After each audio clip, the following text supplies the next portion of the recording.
नमस्कार मित्रांनो, तर मी आलेलो आहे गँगवॉर सोबत जरा बाहेर. रात्रीच्या वाजलेल्या आहेत 11 आणि ह्यांना आत्ता सुचलं की आपण जाऊ बाबा फालुदा खायला. एवढा पैसा आला यांच्याकडे, आता डायरेक्ट ओला उबेर करून आता आम्ही जात आहोत बाबा फालुदा खायला. खूप कष्टाने आता आम्ही पोहोचलो आहे बाबा फालुदा. यांचं मेनू कार्ड बघून असं वाटायला लागलं की मी जेवायला आलोय आणि मेनू बघतोय. एवढे आईस्क्रीमचे आणि फालुद्याचे प्रकार ठेवले त्यांनी. मी बघूनच जरा वरती खालती झालो. प्राइस पण खूप होते यांचं.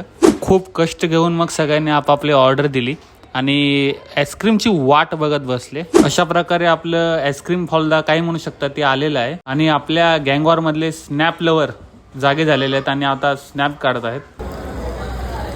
सर्व लोक मस्त चवीने फालुदा खात आहेत आणि बाबूदादाला एवढा आवडलाय की त्याच्या नाकालाच फालुदा लागलेला आहे. एवढ्याला आपण खोकल्याचं औषध प्यायला आला. सांगून कसं लागलं आमची